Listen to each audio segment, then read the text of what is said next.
এবার আসুন একটু সামনের দিকে যাই। কষ্ট হচ্ছে? সময়ের গুরুত্ব দিতে আল্লাহ রাব্বুল আলামিন বলেন যে এই 12 মাস এটা আমি আল্লাহ রাব্বুল আলামিন এই মাসগুলোকে গুরুত্ব দিয়েছি। তবে স্পেশাল গুরুত্ব আমি আল্লাহ দিলাম রমজান বাদ দিয়া আরো 4টা মাসকে। রমজান মাসের তো গুরুত্ব আছেই, রমজান মাস হচ্ছে সমস্ত মাসের সর্দার, এই মাস হচ্ছে গুরুত্বপূর্ণ আর কোনো মাস নেই। তবে এই রমজান মাস বাকি রেখেও আরো 4টা মাস সম্মানিত। আল্লাহ বলেন আরবাআতুন হুরুম, আমি আল্লাহ রাব্বুল আলামিন এই 4টা মাসকে সম্মান দিলাম। বিশেষ করে এই 4 মাসের নাম নবী বললেন জিলকদ, জিলহজ, মুহররম, আর এই হচ্ছে রজব মাস। এই রজব মাস যখন আসতেন নবীজি কোন দোয়া বেশি বেশি পড়তেন? পড়েন আল্লাহুম্মা বারিক লানা ফি রজবা ওয়া শাবান ওয়া বাল্লিগনা রমাদান।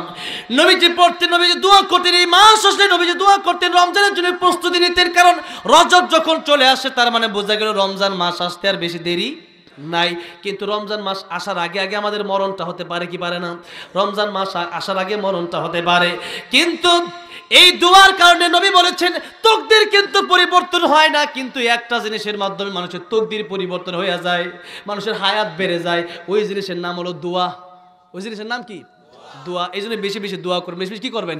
ইয়াকা নাবুদু ওয়া ইয়াকা নাস্তাইন। চাইবেন কার কাছে?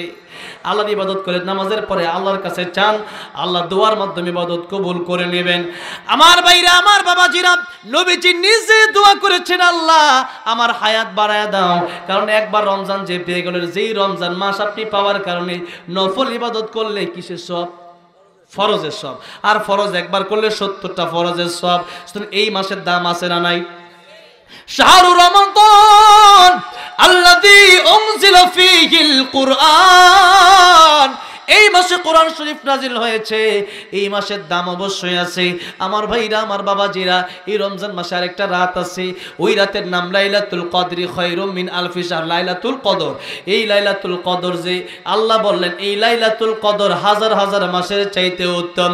এক রাত ইবাদত করবা, এরকম অফার আল্লাহ অন্য কোন নবীর উম্মতকে দেয় নাই, কেবলমাত্র শ্রেষ্ঠ নবীর শ্রেষ্ঠ উম্মতকে আল্লাহ দিলেন। ইবাদত করবেন এক রাত, সওয়াব পাবেন হাজার মাসের। সুবহানাল্লাহ। তাহলে এটা বড় গুরুত্বপূর্ণ, এই রাত বড় গুরুত্বপূর্ণ।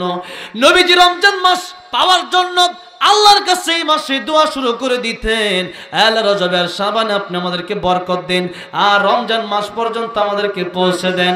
আমার ভাইরা, বাবাজি, তাহলে আজকে থেকে দোয়াটা সবসময় পড়বেন তো? পড়বেন তো?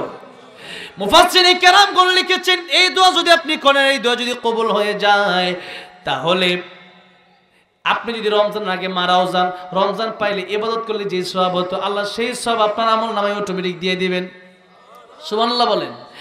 আমার ভাইরা, বাবাজিরা, এই রজব মাস যখন চলে আসলো আল্লাহ স্পেশাল একটা কথা বললেন, বলবো। আল্লাহ কোরআনে বলছেন ফালা তাযলিমু ফীহিন্না আনফুসাকুম, এই মাস যখন আসছে এই মাসে তোমরা গুনাহ ছেড়ে দাও। কি ছেড়ে দেওয়ার জন্য বলছে?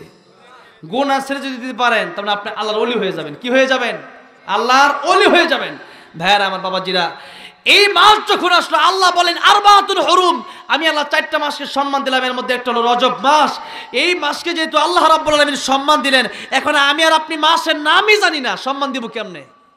কথা বলেন ঠিক না ঠিক? মনে করেন বিয়ে করতে যাবেন, এখন বিয়ে করতে যাওয়ার কারণে বিয়ে করার আগে একদিন আপনি মনে করেন ঠ্যাং মেলা এক জায়গায় বসে রয়েছেন, কোন আপনার বাড়িতেই মনে করেন এক লোক আসছে, আপনি চিনেন না, আপনি হবু শ্বশুর আপনি চিনেন না, একজন বলল তোমার হবু শ্বশুর, আপনি তখন আপনার লইরা চিরে বসছেন কেন? যে আমার হবু শ্বশুর আসছে, কারণ তার মেয়ের আমি বিয়ে করব, একটু সম্মান দেওয়া দরকার আছে না নাই? জোরে কোন আছে? এখন এই যে চিন্তা করে আপনি একটু নড়াচড়া দিয়ে বসছেন কেন? যে আমার হবু শ্বশুর বিয়া বাতিল হয়ে যেতে পারে বেয়াদবি করলে, ঠিক না ঠিক? এই যে আপনি নড়াচড়া দিয়ে বসছেন শ্বশুর দেখা, পাউডার একটু সোজা করে বসছেন, এটাই হলো সম্মান। এটা কি সম্মান? তো প্রাথমিক সম্মান হচ্ছে রজব মাস যে আসছে এটা আপনার জানতে হবে। এটা রজব মাস চলতেছে, আপনি যদি জানেন জানুয়ারি চলতেছে আর মাঘ মাস, আর রজব মাস আপনি জানেনই না, তাহলে কি আপনি সম্মান দিতে পারবেন?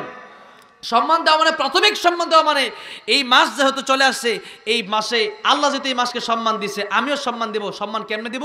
অন্য অন্য মাসে গুনাহ করছে, এই মাস থেকে গুনাহ বন্ধ। এই মাসে কি গুনাহ বন্ধ? যত রকম গুনাহ আছে সব জায়গায় গুনাহ করা একরকম, আর মসজিদে গুনাহ করা ডবল গুনাহ, ঠিক না ঠিক? যেরকম জায়গায় বিশেষ গুনাহ করা ডবল গুনাহ, এরকম এই মাসে গুনাহ করলে আরো ডবল গুনাহ। কারণ আল্লাহ পাকি রজবকে সম্মান দিলেন, আপনি তো আল্লাহর কথা মানতেছেন, আপনি আল্লাহর কথা গুরুত্বই দিচ্ছেন না, যার কারণে আপনি রীতিমতো গুনাহ করে যাচ্ছেন। আল্লাহ বলেন ফালা তাযলিমু ফীহিন্না আনফুসাকুম, এই মাস আসে যে তোমরা তওবা করে নাও। কি করবেন? তো ভালো হয়ে যাও। আল্লাহ বলছেন নিজের নফসের উপর জুলুম করুন, আল্লাহ এটা বলছেন। তার মানে এখন তওবা করে আপনি সমস্ত গুনাহ থেকে ফিরে আসেন, মুক্ত হয়ে যান। আল্লাহ আমাদেরকে গুনাহ থেকে হেফাজত করেন, বলেন আমিন। আমার ভাইরা, আমার বাবাজিরা, আজকে লম্বা সময় আলোচনা করবো ভাবছিলাম, কিন্তু কথা কোন দিক থেকে শুরু করছি, তাড়াহুড়া করে আসছি, মানে জ্যাম, সেই নারায়ণগঞ্জ থেকে আসছি, প্রায় 4 ঘন্টা জ্যামেই বসা, কথা বলছেন। এখন জ্যামে আসতে আসতে এরকম তাড়াহুড়া করে আয়েশা খালি স্টেজে উঠছি, কথাও আজকে এমন তাড়াহুড়া করে কোনোদিন ওয়াজ করি নাই। তাড়াহুড়া করতে করতে ওয়াজও আমার মুখ দিয়ে তো বের হচ্ছে না, প্রতিদিন ওয়াজ করতেছি না প্রায় 6 বছর ধরে। ওয়াজ তো যখন বসলে বের হবে ওয়াজ, কথাটা বোঝেন নাই, শেষ হবে না ইনশাল্লাহ। এখন আর যদি 10-15 মিনিট দেওয়া যায়, একটু কষ্ট হবে আপনার, অনেকে ঘুমে ধরতেছে আর কি, আমারও ঘুমে ধরতেছে, তারপরও একটু ঘুমে ধরলেও আর একটু কথা আমরা শুনে যাই, ঠিক আছে না ইনশাল্লাহ? আর 10-15 মিনিট দেওয়া যাবে না ইনশাল্লাহ? কারা শেষ পর্যন্ত বাপের নামে মায়ের নামে একটু দোয়া করে যাবেন, একটু হাত তোলেন তো দেখি তো, কারা কারা মা বাবার নামে একটু দোয়া করবেন। লিল্লাহি তাকবীর, লিল্লাহি তাকবীর। আল কোরআনের আলো, আলেম ওলামা যেখানে, লিল্লাহি তাকবীর। হাত নামান, আল্লাহ কবুল করেন। আমার ভাইরা, আমার বাবাজিরা, আজকে যে আয়াতটা নিয়েছিলাম, বিশেষ করে রজব মাস, যেহেতু এই মাসে এই রজব মাসের আলোচনাটা বেশি করতেছি, এরপরে সুযোগ যেহেতু আসছে, আর মাত্র অল্প সময় কথা বলবো। তো আমি অনেক কথাই, আমার অনেক কাজ আজকের মাহফিলে, তো কাজের আগে